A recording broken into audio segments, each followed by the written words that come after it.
자, 여러분, 혹시 매일 밤 불안해서 스마트폰으로 병명 검색하고 계신 분 있나요? 오늘 우리가 진짜 깊게 파볼 주제가 바로 이겁니다. 바로 질병불안장애, 예정에는 건강염려증이라고 불렸던 질환이죠. 주변 사람들에게 너 너무 예민한 거 아니야? 라는 핀잔을 들어서 이제는 어디 아프다는 말조차 꺼내기 힘들어 속으로만 끙끙 앓고 계실지도 모르겠습니다. 여러분, 그 깊고 외로운 고통 진짜 충분히 이해합니다.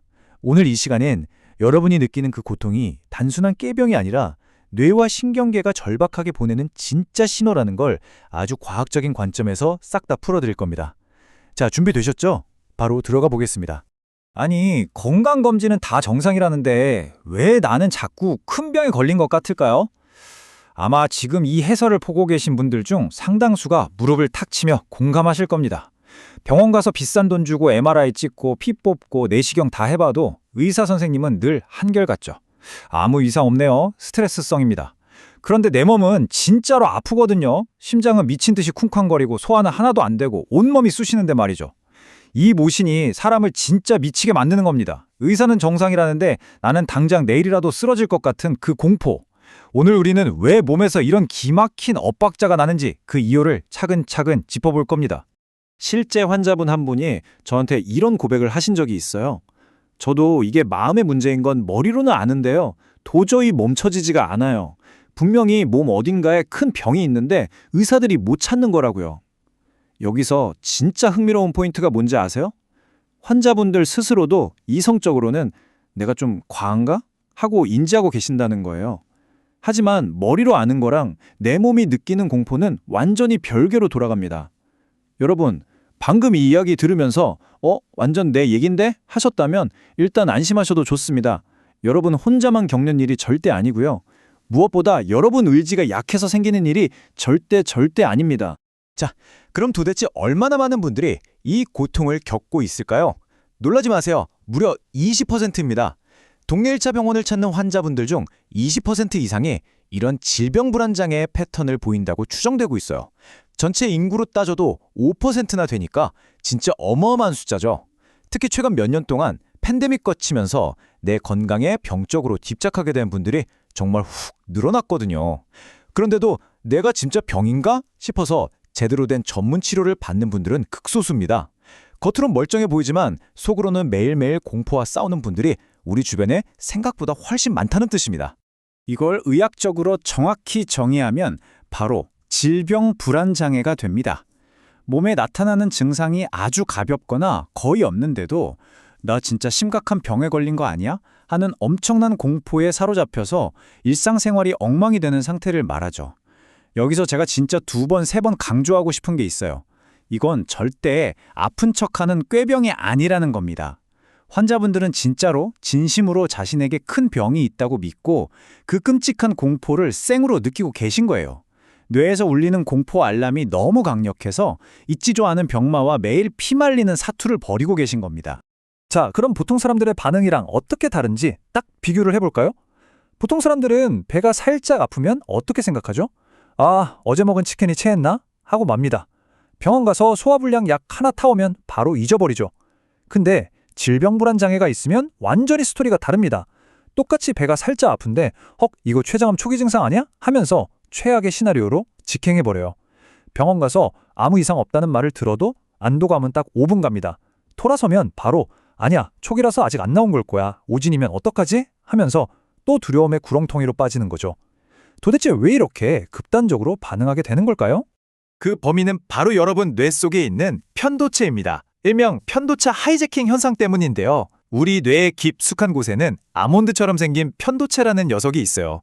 얘가 우리 몸의 화재 경보기 역할을 하거든요.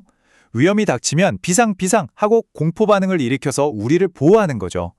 그런데 스트레스를 너무 받거나 신경이 쇠약해지면 이 경보기가 고장이 나버립니다. 불도 안 났는데 사이렌이 왱왱 울려대는 거예요. 이 편도체가 미쳐 날뛰기 시작하면 논리적으로 생각하게 해주는 이성의 뇌, 전전두피질의 스위치를 아예 꺼버립니다. 한마디로 이성을 납치, 하이제킹 해버리는 거죠. 그러니까 머리로는 아는데 불안이 안 멈추는 게 너무나도 당연한 겁니다. 이건 마음이 약한 게 아니라 뇌 신경망에 물리적인 에러가 난 거예요. 이렇게 뇌가 완전 비상 상태에 돌입하면 어떤 일이 벌어질까요? 우리 몸이 통증을 느끼는 커트라인, 즉 신체 감각 역치가 바닥으로 뚝 떨어집니다. 한마디로 통증에 엄청나게 예민해지는 거예요. 남들은 장에 가스가 좀 차도 꾸르륵하네 하고 말걸, 이분들은 장이 뒤틀리는 극심한 통증이나 큰 병의 징후로 증폭해서 느껴버립니다. 다시 한번 딱 잘라서 말씀드릴게요. 여러분이 느끼는 그 아픔, 가짜 아닙니다. 뇌가 사소한 자극을 엄청난 통증으로 뻥튀기해서 번역하고 있는 아주 명백하고 생리학적인 진짜 현실입니다. 자, 이렇게 뇌에서 경보가 울리고 몸이 아프면 여러분 당장 뭐부터 하시나요? 네, 맞습니다. 스마트폰부터 켜죠. 이게 바로 그 무시무시한 사이버콘드리아의 악순환입니다.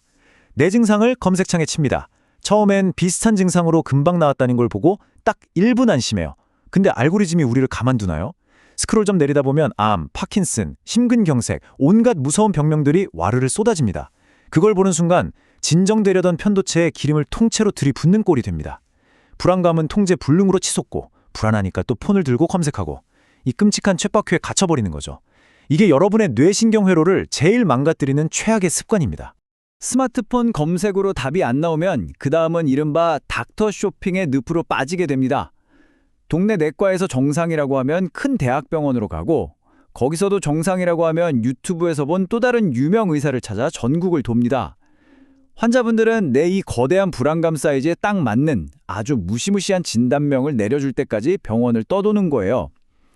하지만 결과는 늘 정상이잖아요. 이 과정에서 돈과 시간은 끝도 없이 깨지고 옆에서 지켜보는 가족들도 결국 지쳐 떨어집니다.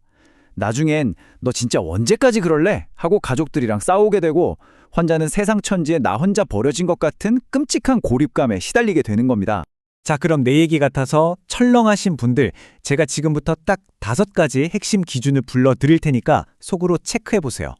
첫째, 의학 다큐멘터리나 TV에 나오는 무서운 병이 다 내 것 같다. 둘째, 내 몸에 아주 작은 떨림이나 감각에도 쏘스라치게 예민하다. 셋째, 건강 상태가 나쁘다는 생각에 매일 증상을 강박적으로 메모한다. 넷째, 정상 판정을 받아도 절대 못 믿고 또 검사 예약을 잡는다.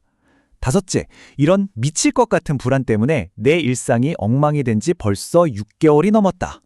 어떠세요? 이 중에서 여러 개 찔리신다면요, 이제 스마트폰은 덮으시고 완전히 다른 방향의 접근이 필요한 때가 온 겁니다. 그런데 여기서 진짜 소름 돋는 사실 하나 알려드릴까요? 이렇게 뇌가 과도하게 깨어있고 신경이 오작동하는 이 상태를 아주 오래전부터 정확하게 꿰뚫어본 의학적 시각이 있다는 거 아셨나요? 바로 한의학에서 말하는 심담허겁이라는 개념입니다. 말이 좀 어렵죠. 쉽게 말해서 심장과 담, 그러니까 쓸개의 기운이 훅 떨어져 버렸다는 뜻이에요. 이 기운이 약해지니까 감정 조절이 안 되고 별것도 아닌 소리에 심장이 미친 듯이 뛰고 깜짝깜짝 놀라게 되는 거죠. 현대의학에서 말하는 편도체 과활성화를 한의학에서는 이미 장기와 에너지의 관점에서 아주 입체적으로 바라보고 있었던 겁니다. 이 심담허겁이라는 상태를 현대의학 용어로 딱 번역하면 뭔지 아세요? 바로 자율신경계 불균형입니다. 완전히 똑같은 말이에요. 우리 몸의 자율신경은 위기 때 바짝 긴장하게 만드는 교감신경이랑 편안하게 쉬고 소화하게 만드는 부교감신경이 시소를 타고 있거든요. 근데 질병불안장애가 있는 분들은 이 교감신경 쪽이 브레이크 고장난 스포츠카처럼 폭주하고 있는 상태입니다. 24시간 내내 전쟁터에 있는 것처럼 전투태세니까 심장이 뛰고 소화 안 되고 뒷목이 뻐근하게 뭉치는 거죠. 뇌랑 몸을 이어주는 자율신경계가 밸런스를 완전히 잃어버린 것, 그게 이 모든 문제의 진짜 핵심입니다. 자, 그럼 이 완전히 박살난 균형을 도대체 어떻게 다시 맞출 수 있을까요? 휴안의원 같은 한방신경정신과에서는 이 문제를 기혈음약의 밸런스를 맞추는 과정으로 봅니다. 일단 심박변이도 검사 같은 객관적인 테스트로 내 자율신경이 얼마나 엉망인지 수치로 딱 확인을 합니다. 그 다음엔 돌덩이처럼 굳어있는 몸의 긴장을 침치료로 살살 풀어줘서 물리적인 안정을 돕고요. 여기에 환자분 체질에 딱 맞춘 한약을 처방해서 약해진 심장과 쓸개의 기운을 채워줍니다. 그러면 자율신경이 스스로의 균형을 되찾는데 큰 기여를 할 수 있는 거죠. 여기서 진짜 중요한 건요, 약 한 번 먹는다고 내일 아침에 짠 하고 낫는 마법은 없다는 겁니다.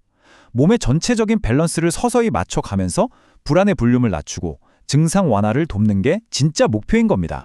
그거 그냥 하는 소리 아니야 하실 수도 있는데 이거 데이터로 다 증명된 이야기들입니다. 실제로 범불안장애 환자분들을 대상으로 한 연구들을 보면요. 특정 한약 처방이 일반적인 신경 안정제랑 비슷할 정도로 불안을 낮추는 데 도움을 줄 수 있다는 결과들이 꽤 많아요. 침치료 역시 관련된 연구들을 보면 뇌의 과도한 긴장을 풀어주고 우울한 기분을 다스리는데 긍정적인 영향을 준다고 알려져 있고요. 그러니까 약으로 뇌를 강제로 기절시켜서 불안을 모르게 만드는 게 아니라 내 몸이 스스로 중심을 딱 잡을 수 있도록 아주 자연스럽고 안전하게 도와주는 도구가 될 수 있다는 겁니다. 자, 병원 도움도 받으시되 오늘 당장 내 방에서 실천할 수 있는 꿀팁들도 챙겨가셔야죠. 첫째, 이게 제일 중요합니다. 오늘 당장 인터넷 건강 검색 앱 다 지우세요. 뭔가 싸한 증상이 느껴지면 폰을 볼 게 아니라 당장 현관문 열고 밖으로 나가서 걸으세요. 둘째, 이마에 땀이 살짝 맺힐 정도의 운동. 이게 편도체를 진정시켜주는 천연 안정제, 엔도르핀을 팍팍 뿜어냅니다. 셋째, 뇌를 깨우는 커피, 카페인 무조건 줄이셔야 합니다. 마지막으로 제가 진짜 강력 추천하는 팁은 정서명명법이에요. 막 불안이 파도처럼 밀려올 때 내가 지금 위암일까봐 엄청 쫄고 있구나 하고 소리내서 말해보세요. 거짓말 같죠? 내 감정에 이름을 붙여서 객관적으로 보는 순간 이성의 뇌가 켜지면서 불안이 마법처럼 싹 가라앉는 걸 경험하실 수 있을 겁니다. 여러분, 다시 한번 강조하지만 질병불안장애는 혼자 끙끙 앓으며 부끄러워할 꾀병이 아닙니다. 이건 그동안 극심한 스트레스를 견디다 못한 여러분의 뇌와 몸이 제발 좀 살려달라고 간절하게 보내는 SOS 구조 요청이에요. 자, 이제 이 사이렌 소리에 어떻게 응답하시겠습니까? 오늘 밤에도 이불 뒤집어 쓰고 스마트폰 불빛에 의지해 공포의 검색을 계속하시겠습니까? 아니면 전문가의 손을 잡고 내 몸의 무너진 밸런스를 꽉 잡는 첫걸음을 내디디시겠습니까? 명심하세요. 여러분의 고통은 진짜이고 올바른 방향만 잡으면 반드시 평안한 일상을 되찾으실 수 있습니다. 더 이상 그 캄캄한 방 안에서 혼자 무서워하지 마세요. 오늘 준비한 내용은 여기까지입니다. 감사합니다.